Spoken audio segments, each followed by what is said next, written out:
Alrighty, guys, welcome back. This is episode 2 of Between Two Clutches.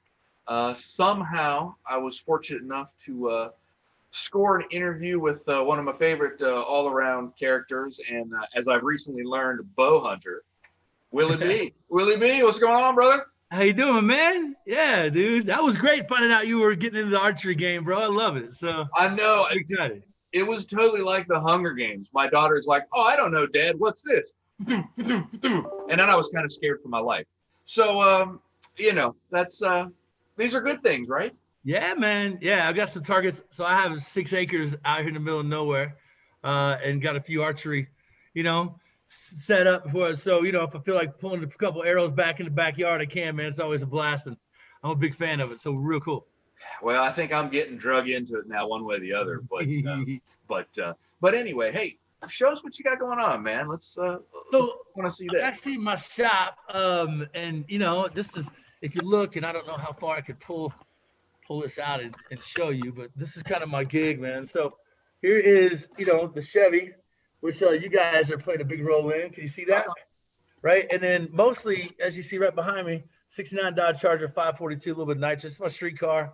But my shop is mainly full of Mopar. So this is a 70 Challenger, 426 Hemi car. I'm restoring several other Chargers in the mix. And if you go way back in the back, there's a bunch of Chargers and 59 Dodge Custom Royal D500 right back here. So, wow. I don't know how good my internet connection is going to go, but you can see it kind of right back there. No, that's awesome, man. Like I said, I'm a dyed-in-wool Mopar guy. I'll if we get our shop cleaned up here a little bit, I'll have to show you and show the folks at home some of our stuff. But that is super cool, man. So if you can see it, it's a 1960 Chevy Belair, basically, right? I picked this up at an estate auction, and this is no joke. This thing was sitting in the weeds. So the patina on this car, all right, is a good 20-footer. All the car guys know what a 20-footer is. Like, for 20 feet, this bitch looks good. As you get a little closer, she looks a little rough, man. Yeah. I've often used the term a 35-30 at 30 feet and 30 miles an hour. Oh, look at that. Hey, guys. Oh, my goodness. That's my little cutie pie. Right. And my wife. So go ahead. From 30 feet is what? 35-30. 30 feet, 35 miles an hour looks pretty good. You get me? Yeah. Oh, my goodness. Oh, my goodness. This is Utana. All right. Hello. She's my world. She's 19 months old. All right. Awesome. This is Big Mama Bear right here. My little boy. This is Big Mama Bear. You say I'm way out kicking my coverage. And this is our little boy right here. Coverage, Willie. So Yudi actually helped me in the first video. So check this car out, man. I picked this thing up at an estate sale right down the road, like out in the middle of nowhere, right? So I picked this car up. It was literally sitting right in the weeds. So you can imagine, she's a Mopar fan too. Smart kid. Got old school Steelies on it. As I open the door, look in the car, I kind of bring you back over here. I was kind of surprised because, the car itself is really clean on the inside. Let me open this up and hopefully I don't lose you. I just got stuff piled in here right now. No, damn, I hate to say it, but it's damn near pink interior. And so I noticed it was a really cool car. I love the patina on it. And I got to think about what I could do with that car. So it just so happened I have a 555 Merlin sitting in my parts room right here. And, that's a ripping engine. I went 9.6s on a split body out here in Colorado. What a lot of people don't realize is, bye, baby doll. I'll see you in a minute. I'm a cutie. 960s out here, you're fighting, at Bandimere, elevation is a killer. Corrected altitude is 10,000 feet. Yeah. And people don't think that altitude plays into your power, but bring any car out here, bro. You're going to smack 100 horsepower off of it the second you fire it up, man. And that's at the wheels. So it is significant. You lose a lot of ETs. If you're clicking off 9.6s in a street car out here, you're definitely doing something at sea level. So I took that engine, I freshened it up, and I'm going with it in a different kind of setting. So on this Belair, you can see I did some kind of trick. I did some coilovers, some real upgraded nice suspension. So I went with some plastic pieces, but big sway bars, coilovers, longer shaft on the ball joints, some big brakes. Powder coated the frame. Everything underneath this car is going to be like super legit, but on the outside, it's going to still be that 20-footer gig. So it Nice. should be a really cool, unique kind of build, and I can't wait to get those gears banging. Yeah, man, that is one killer build. You and I have been chatting just a little bit here. What you because you picked that thing up, which you said about 6 months ago, 8 months ago. Yeah, about 6, 8 months ago. It was in spring, and literally, the second I saw it, I was like, God, the car's got so much potential. So really, I've been getting after it. I had a kid, so that slowed us down. COVID slowed us down a little bit. It will. What I'm actually waiting on right now is, you see my shop is full of Mopars, so I haven't done one of these X-frame kind of 3-link setups in the rear end. So I'm waiting on I got a buddy who's really good at these, and he's gonna show me a few tricks on the rear end. I got some new pieces on it, but I'll make that rear end really bite because in my Mopars I run cow tracks and 4-link and my Charger over there. I got most of the Chargers dialed in, bigger cars, B bodies. So Yeah. I'm looking forward to learning how to get this thing to bite in this old X-frame setup, which the more I looked at that X-frame, the more I said, God, their engineers must have been, they must have been on the bottle, dude, because it's not it loses a lot of rigidity. And what I think was what they were going for, it doesn't perform that well.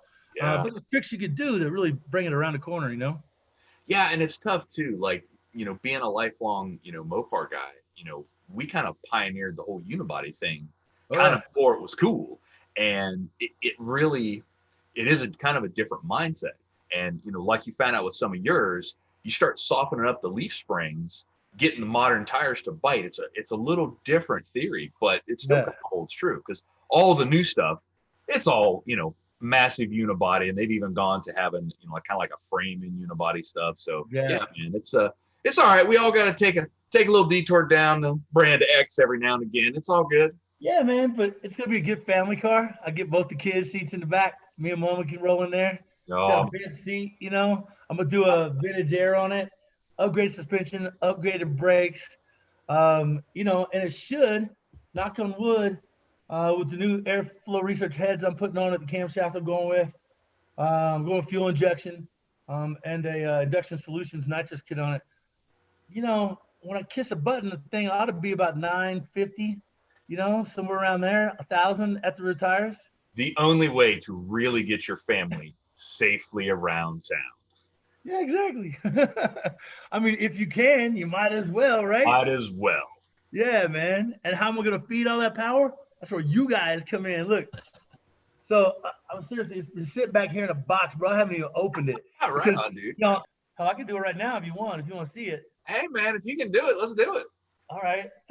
Now you got to send these things to people all the time, bro, because these things it's like Christmas. It's like, ooh, just badass.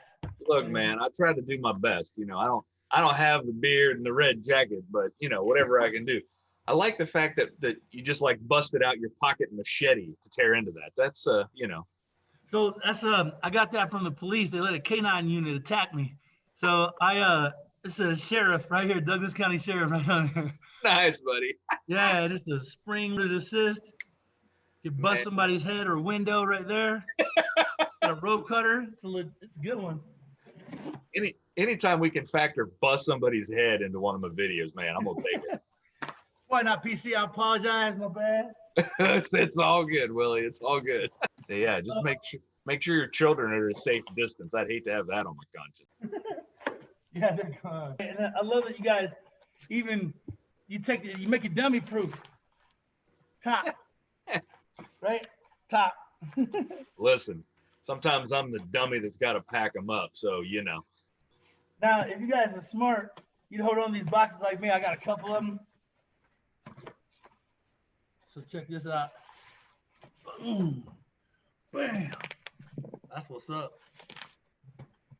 Now we cut all the bubble wrap out of the way. Because even though you have a indestructible box that's cooler than hell, they put that in bubble wrap too. we like to keep that nice till it reaches its final destination. In case somebody gets, I don't know, a canine unit unleashed on them. You just never know. It's like a face mask for your cool box. All right. Boom. this guy. Yeah, man. Boom. Bam. See? Now, when you can open the box, right, and see some goods like this. You got great stuff, man. See, this is what I love about you guys. You have everything, all the hardware, slave, lining tool, boom, fasteners. Look at this baby. Now tell me that's not gonna be some engagement, y'all. That's where we lose our PG rating right there. Right? See? That's the goods right there, man. So what does all this do? It's like little fingers, right? It's little tentacles. So all these things are gonna bite. All this friction material here, boom. It's gonna give you a lot of ease at the pedal, which is great, right? A lot of people when they get performance clutches, you know, they're in there like, ugh, can't push down the left leg, trying about driving in traffic. The great part about you guys is you take all that out of the equation, you know? And I love the fact you even number it for people, 3, 2, and as you go down, I want to tear everything apart, right? You know we're gonna get to numero uno, which is right there. So yeah, man, a real nice 3-piece. Again, I gotta protect this stuff. It's like Christmas. Man, it is fantastic, high quality stuff. You can really beat on this stuff, and this is no joke, man. Just to show you, right? It's not my first Mantic box. Here's the last one I purchased. I still kept the damn box. Nice. Right? Obviously, I used it for a gun. I was gonna say I was waiting to see what piece you're pulling out of there next. But yeah, man. You guys have a high quality product for guys like me, you know, building projects like this. There's really no other choice. Well, I tell you what, we took an awful lot of your time today. I'm so thankful. Okay. Please apologize to your dear wife. I'm so thrilled you had some time for us. This is great, man. I love the project, and again, I really love the Willie's cars for you. That's awesome. That is so. Yeah, I had no idea, man. Appreciate it, man. Keep doing what y'all doing, man. We love you out here in the hot rod world. Right on, man. Stay safe, Willie B. I'll talk to you soon. All right, brother. Take care, man. See ya.